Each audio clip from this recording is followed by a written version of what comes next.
Pinuna ni Vice President Sara Duterte ang anyay kawalan ng interes ng administrasyon sa aligasyong suhol kaugnay ng flood control scandal at investigasyon ng ICC sa Duterte drug war. Ang mga nagpakilalang sundalo naman na nagparatang niyan, inilahad ang nararanasan umanong panggigipit. Nakatutok si Maki Pulido. Mga makabayan groups or yung mga oppositionistang... Emosyonal ang ilang mga dating sundalo na nagpakilalang mga dating security daw ni Zaldico nang humarap sa ipinatawag nilang press conference. Hinigipit daw sila at pinagdududahan sa kanilang alegasyon na naghatid sila ng malem-maletang pera sa ilang politiko at personalidad, kabilang na si Pangulong Bongbong Marcos. Wala silang partikular na tao o grupong itinuro sa likod ng panggigipit, pero bakit daw di iniimbestigahan ang mga sinabi nila na anilay walang halong politika? Sa ganitong sitwasyon na naglalahad kami ng katotohanan na aming salaysay, sana respetuhin nila kami, bigyan nila kami ng credibility, hindi baba yung moral namin. Yon.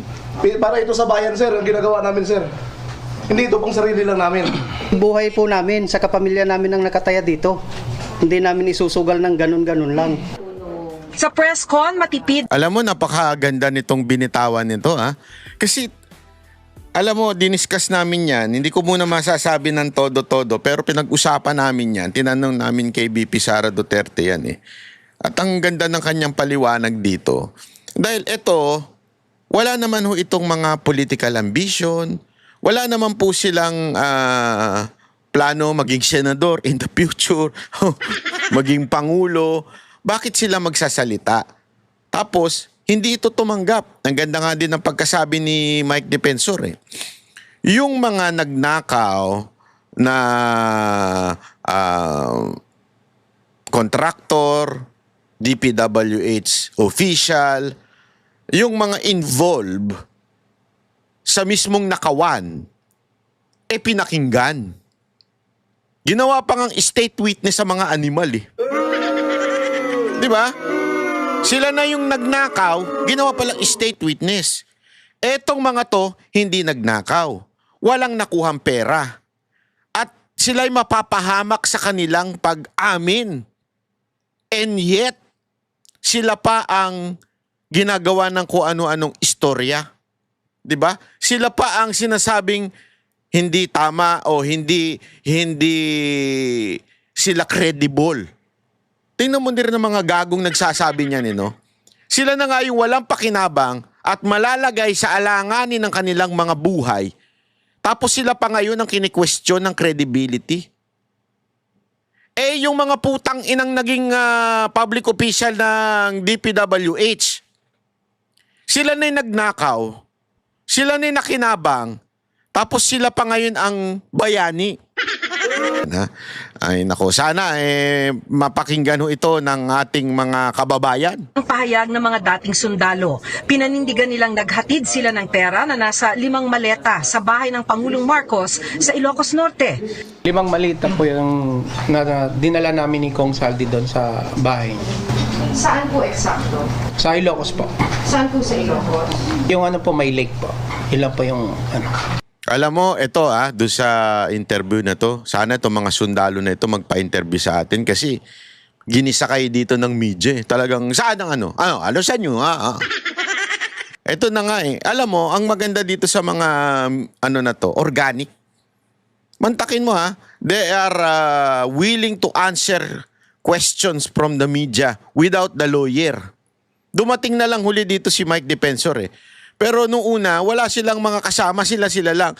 Ibig sabihin, hindi sila nagsasalita out of script.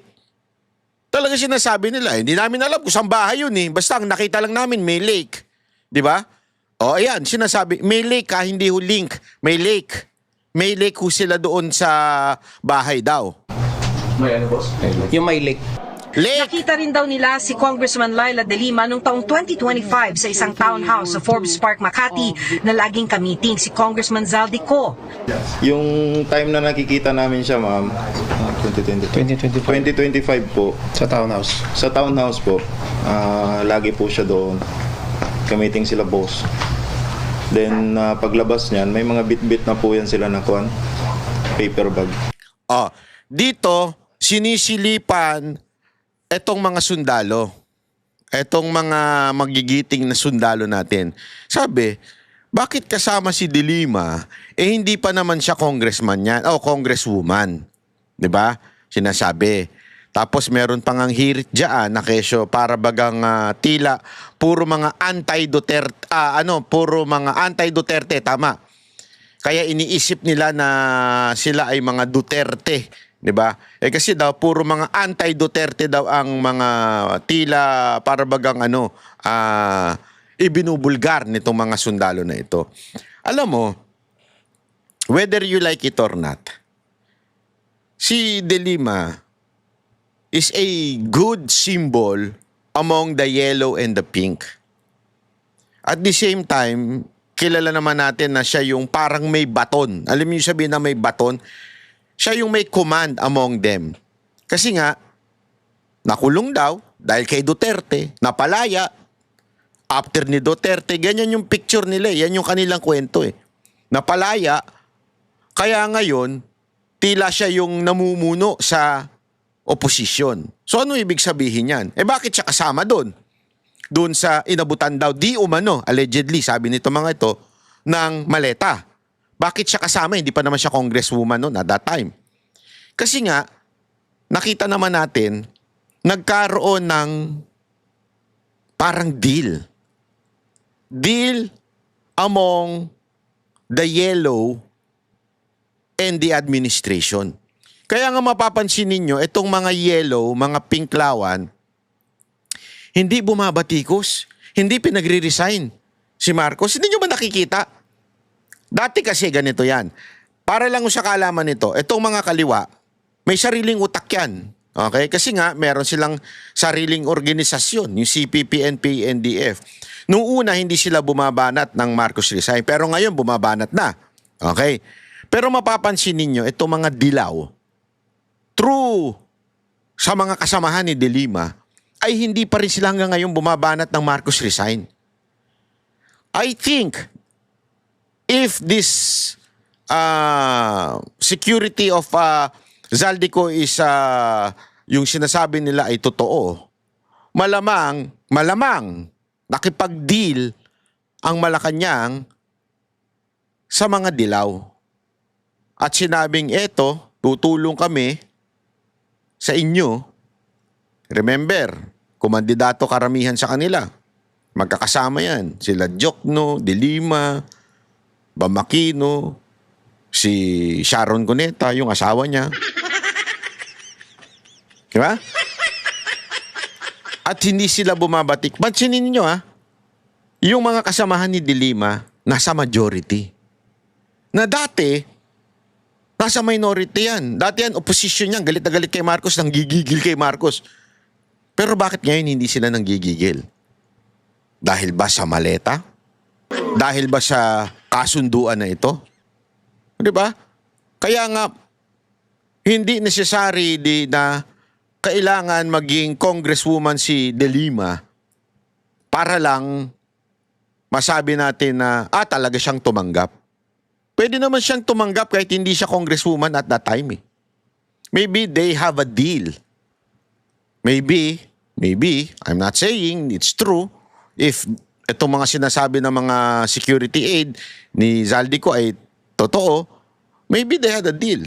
Deal with the issue of ICC, deal with the administration na huwag kayong mananawagan ng Marcos resign, huwag kayong babatikos.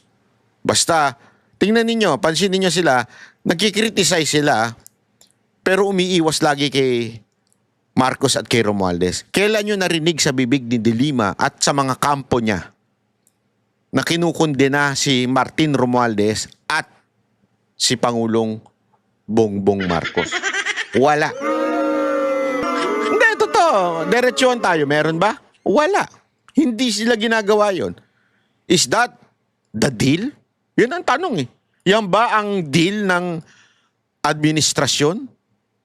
Kaya kasama daw, di umano, allegedly, binigyan ng mga security na to ng mali-maleta. Ayan ang ating dapat pag-isipan. Paper bag. At paano niyo alam na may laman yung paper bag na pera? Kasi po, galing po yun Horizon, ma'am eh. Kami po ang nagdadala sa townhouse. Tsaka alam po namin na pera yun kasi Ang dali-daling malaman kung pera o hindi. Ito namang nagtatanong. Kasi nga, di ba, ang ginagamit nga daw nila, alam nyo yung foldable na folder? Kasya ano dun eh, mga 3 milyon, 2 milyon. Hindi, walang biro. Kasi ako minsan, pag bumupunta ako ng bangko, hindi ko naman dala-dala sa yung sabag ko. Minsan eh, nasa ano lang eh. Ba't may pera kang ganyan? Abay, bakit? May negosyo ko eh. Etong vlogging. Hindi, kasi maraming pumupuna. Pati daw yung pagpunta-punta ko ng Macau. Ulul. Magtrabaho kasi kayo. At saka, eto, isa mga tunay na vlogger dyan, nakikita nyo naman siguro yung YouTube natin. Nakikita nyo naman ang views siguro na YouTube natin. Aside from, meron pa akong mga ibang negosyo. May artist pa ako hinahawakan. Nagba-buy and sell din ako. Di ba? So, ang dami kong ginagawa. As may mga investment din ako. So, eto, alam na alam nila. Kasi nga, sabi ko nga sa inyo, minsan, di ba, pag tayo, doon tayo, nilalagay din natin yun sa ganun, yung sa brown envelope. Tapos doon natin di-deposit sa bangko. Kasyang-kasya po yun. At malalaman mo naman yun, isang alog mo lang, oy, may laman. May dyan, may 150, ganun, di ba? Alam mo yun. Kahit nga 100 lang ang laman ng maliit, yung yung folder na yun, malalaman mo may laman na pera eh. Eh yung pa kayang 1 milyon ang ilagay mo dyan, 2 milyon? Sa tingin mo, hindi malalaman kung may pera yan? Yung tanong naman ng media dito. sinasabi po ng mga EA, ma'am eh. Tsaka nakikita rin namin.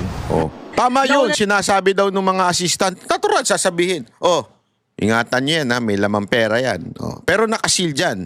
Oh, may lamang pera yan, may 2 milyon yan. Pag nawala yan, di ba? Ano naman sabihin, oh, ito, dalhin mo tong papel ito, dokumento lang laman nito. Sasabihin siyempre yung pera, papakita, oh, ito ha, may laman to, pag ito nabawasan. Yari kayo. Di ba? Nang itinanggi ni De Lima ang alegasyong tumanggap siya ng pera mula kay Ko. Ang palasyo tinawag na ring lousy script at paulit-ulit umanong kasinungalingan ang mga alegasyon ng mga dating sundalo. Pero puna ni Vice President Sara Duterte, tila raw walang interes o agarang hakbang ang administrasyon na siyasatin ang katotohanan. Tahimik rin daw ang mga civil society groups na dati ay mabilis maglabas ng pahayag. Civil society group, sino ba ang kanilang poon? Si De Lima. Poon nila yan eh. Oo, diba makikita mo yung mga pare? Sinong lagi kasama? Si De Lima. Kulang na lang punasan ng ano yan eh. Tapos pagpasa-pasahan yung basahan eh. Punasan nyo kaya yung mukha niyan. Para yung mukha niyan medyo umayos-ayos naman. Baka nga lumuluhod pa sa kanya iba dyan. May driver pa ba si De Lima ngayon? Hindi ako, nagtatanong lang ako Pogi ba? Junel! At wala rin daw imik ang mga religious leader na naninindigan daw sa moralidad, transparency at accountability. Ayaw. Nauna nang sinabi ng NBI na iniimbestigahan na nila ang kredibilidad ng kwento at akusasyon ng mga dating sundalo. Wala tayong maasahan dyan. Pasensya na, marami tayong kilalang profesional na NBI. Binabati ko pala yung mga nanunood at nakasubaybay at ibinabantayan ng vlog natin. Marami pong matitikas dyan. Marami pong, alam mo, ako, punta ako ng ng iba't ibang bansa. Tapos, pag binamimit tayo, pulis, sundalo, iba pang mga opisyal. Alam mo, unang bulong nila sa akin, bumubulong din sila, akala ninyo. Bumubulong sila sa akin. Uy, taga ganito kami. Toot. Mga matataasang posisyon ito Sasabihin nila, Banat Bay, tuloy mo lang Tuloy mo lang ang banat. Ganun eh. Mga opisyal to ng administrasyon tuloy mo lang. May general pa nga ako nakausap Okay lang yan, tuloy mo lang yan. Talaga namang, naabuso na eh. Umaganon sila sa atin. Ituloy mo lang. Kasi nga, alam naman nila At sigurado ko, dyan sa NBI, napaka-professional na mga tao dyan. Abogado yan, mga matatalino yan. Alam mo, yung mga NBI, matatalino yan. Hindi bobo yan. Matatalino yung mga yan. Talagang mga, ano yan, biyasa, matagal na career officer, ika nga, matagal na ho yan dyan sa loob. Dumaan na sila sa iba't ibang administrasyon. Alam nila ang tama at mali. Nagkakataon lang, political appointee yung kanilang direktor. Kaya wala silang magawa. Lalo na ngayon, tagalabas yung kanilang direktor. Alam naman natin yung kanilang direktor, may galit ho, yan. Sa dating PDP, may galit ho yan kay Pangulong Duterte. Kaya alam na natin yung mga susunod na mangyayari dyan. Moro-moro na lang yung investigasyon na yan. Maniwala kayo, moro-moro. Palalabas niyan, hindi credible. Ganito nga ang ginawa eh. Yung sinasabi nga ni BP Sara Duterte, hindi naman nating tatanggapin agad-agad na lahat ng sinasabi nitong security aid ay tama. Hindi natin tatanggapin ng ganun. Ang atin lang, maging bukas tayo. Imbestigahan natin. Pakinggan natin. Hindi ho eh. Paglabas na paglabas nila, kaliwat kanan na kagad ang komento kay Boying, sa ombudsman, na malabong kredibilidad, at yung tagapagtanggol nilang si Pinky Lacson, dun kagad, nakapanood ko yung kanyang privilege speech. Sabi ba naman niya, 500 billion a day. 500 million na something like that. Paano magkakasya? Paano magiging logistic nun? Paano? Kailan ba sinabi ng mga sundalong 500 a day? Lakso naman. Tanga ka ba? Ako nagtatanong lang ha. Tanga ka ba? Tinatanong ko ito, hindi kita sinasabihan ha. Tinatanong ko ito. Tanga ka ba't hindi mo narinig ng husto yung sinabi ng mga sundalo na ito? Ang sinabi nila, minsan umaabot ng 500. Hindi nila sinabing araw-araw 500 for 365 days. Yung palusot ni Lacson, 500 days, ay 500 million, 365 days. So, total lang ganito. Saan kukunin ng pera? Paano ikakarga yan? Oras nila dyan. O ganyan-ganyan. Sir, Senator, tanga ka ba? Hindi ka ba nakikinig? Ang sabi ng mga sundalo, minsan umaabot ng 500. Hindi nila sinabing araw-araw, 500. If you would just listen carefully, tanggalin mo lang yung pagiging Marcos defender mo.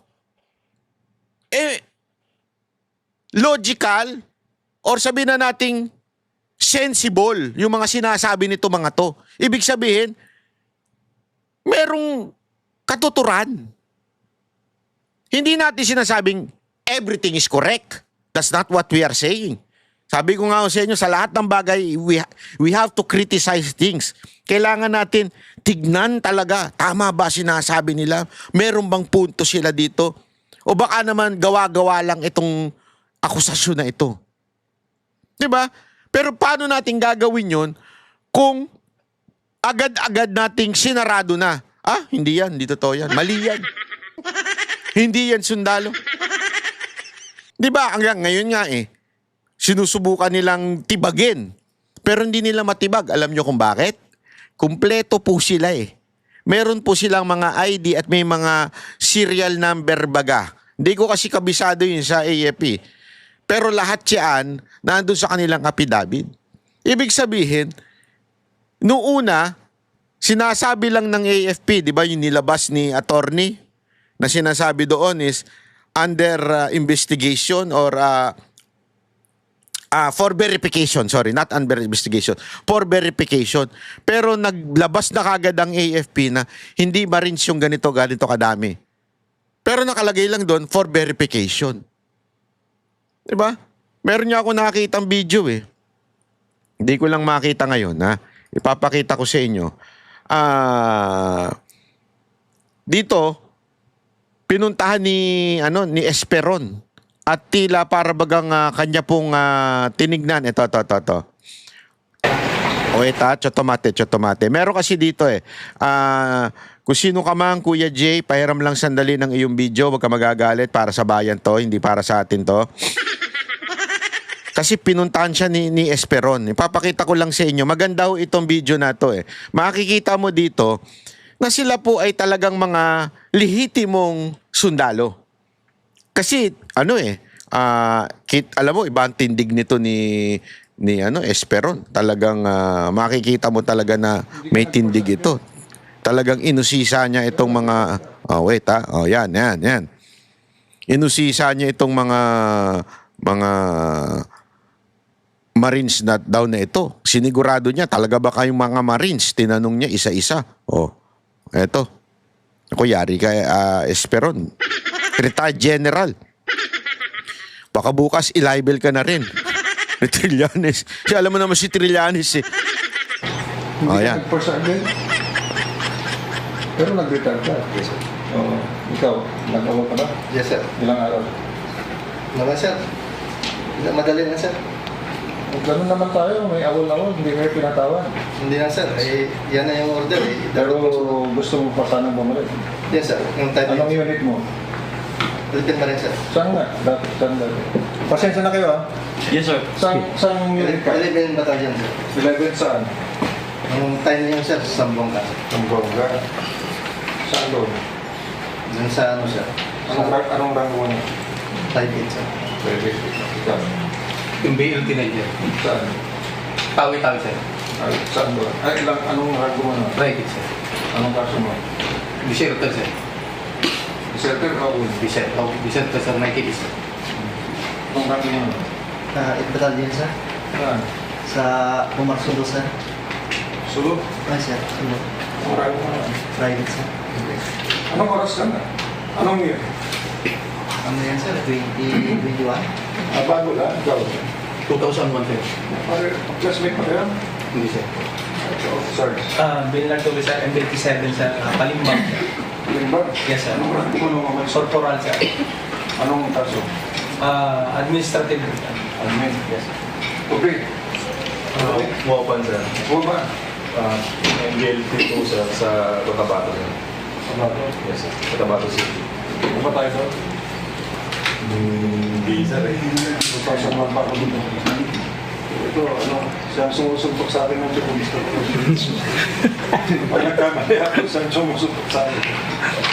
Di ba ito ngayon? Sir? Yes. Okay. At least, kalimot. Ito na. Ako kakalimutan ko yung pagkawal niya, pero yung pagsabi niya ang totoo, makabawi kayo. Okay, sir. Talagang Marines pa rin kayo. Kaya maniwala na tinatakoy kayo. Yes, sir. Yes, sir.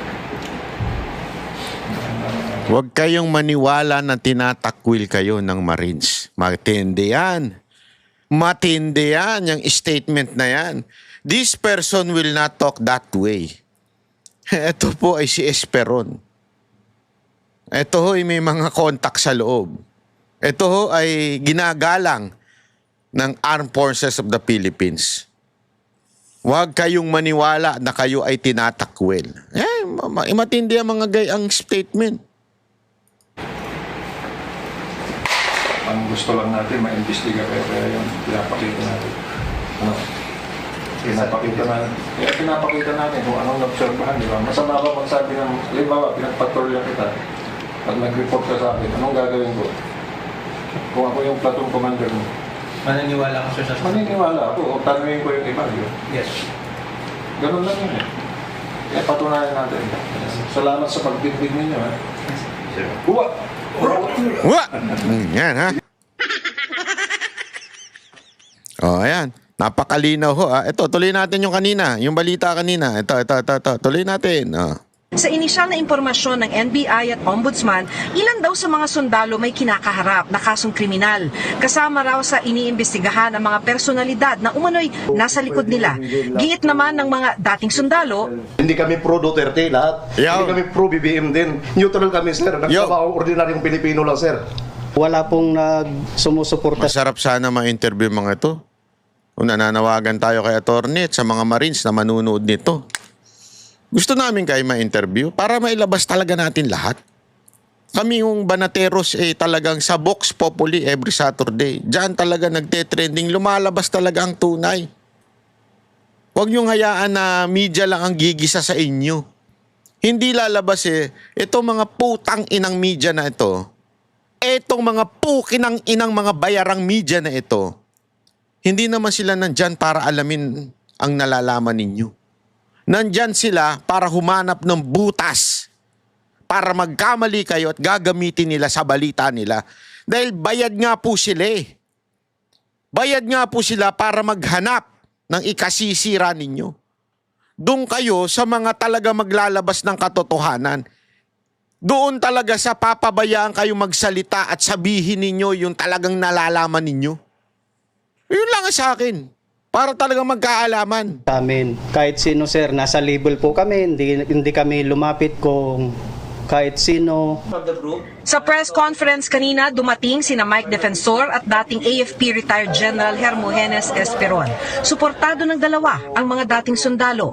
Karangalan na mapasama sa kaso, nakasama sila. Yun. Yung sinasabi ng mga taong to ay katotohanan. Tumutulong ako sa kanila dahil ayoko mangyari nung nangyari kay Sergeant Gutesa. Hindi kumpleto kanina ang lahat ng 18 Marines. Ang iba daw tinitiyak na safe ang pamilya nila. Kanina, Kasi may balita po kami. Actually, dapat nung last Saturday, may interview namin sila. Pero, nag-excuse muna sila kasi sila daw ay mayat maya binabalikan ng ilang grupo. Hindi ko na lang sasabihin kung sino namumuno. Demonyo to Itong grupo na ito, mga tao ni Ganon. Mga demonyo. Kilala nyo naman kung sinong pinaka-demonyo dati sa PNP. Hindi ko na lang sasabihin kung sino yun. Pero mga demonyo daw, na pinapaligiran sila, sinusundan sila, kaya hindi ho sila at that time nag-excuse muna sila, medyo lang muna daw sila. Hindi daw po muna sila makakapunta. Naintindihan naman natin yun kasi nga naman, kailangan naman nilang siguraduhin ang kanilang safety. Di ba? Tuloy. biglang tinapos ang press conference dahil may pangamba na raw sa seguridad nila. Para sa GMA Integrated News, Maki Pulido. Ayan. Alam nyo ho ba, kami din po naimbitahan dyan. At bigla-biglaan po ang imbitasyon. Kasi nga, natitiktikan sila Lahat ng galaw nila tinitiktikan. Talaga may plano tong putang inang demonyo na ito. Basta, pag nakita nyo siya, mukha siyang demonyo. Ha? Sungay na lang, kamukha na ni Lucifer. At sila ho ay talagang binabantayan ngayon, tinitiktikan. Kaya nga ipanalangin natin silang patuloy. Dahil wala naman po silang pakinabang dito. Alam mo, sa kasaysayan, makakalimutan sila Yung mga mukha nila, yung mga pangalan. Tanungin ko nga kayo, kilala nyo ba yung 18? Hindi. Wala silang pangarap sumikat. Hindi sila katulad nung mga vlogger dyan na babanat sa mga kilala para lang sumikat. Di ba? Totoo. Marami dyan. Napakarami ngayon dyan. Yung talagang gano'n ang estilo. Yung bumabanat para lang sumikat. Ay, ang dami bumabanat sa atin Yung mga papansin ng mga tanso vlogger. Naku po. Mayat maya naghahamon ng debate. Alam mo, bagde-debate ka, hindi ka naman maniniwala. Hindi, alam mo ba na kaya nga mismo sa Biblia sinabi yan, wag na yung senseless argument. Kasi wala naman nagdebate kayo, hindi ka naman maniniwala. 'Di ba? Fix na yung utak mo kasi bayad ka nga. Bakit ka pa makikipagdebate? 'Di ba? Kung sana hindi political yung tao, magdebate kayo, yan pwede. Okay yan, okay yan. 'Di ba? Kasi ibig sabihin, maybe hindi siya fix. You still have that small percentage na hindi siya fixed-minded na. Pero yung mga alam mo naman bayaran ni Marcos, alam mo naman bayaran ni Romualdez, tas makikipagdebate ka pa. Para saan? Clout nila. Gusto nilang, eto, walang halong pagyayabang ito. Siyempre, karangalan sa kanila, madebate si Banat Bay. Di ba? Hindi, aminin naman na ho natin. Hindi ko naman sinasabing, hindi ko inaangat ang aking sariling bangko, ha? Pero pagdating mo sa vlogging, sa YouTube, sino naman po ang pinakamataas ang subscription, di ba? Siyempre, yun ang gusto nilang debatihin. O yung pinakamalakas ang views para makinabang sila. Style yan eh. Kaya hindi na dapat pinapansin niya mga bayot na yan. Bayot niya mga yan. Kaya nakikipagdebate yan kasi wala naman laman talaga utak niya mga yan. Kaya sila, instead na i-debunk sana yung sinasabi natin, yun, okay pa yun. I-debunk nyo. Walang problema. Malaya kayong i-debunk ang lahat na sinasabi ko. Pero yung gusto mo pa akong kausapin, sino ka? Para kausapin pa kita. Diba? Huwag ka nang makisawsaw. Wala ka namang bilang sa akin. Ba't ka pa makikidebate pa? Diba? Napakarami niyan eh. Oh.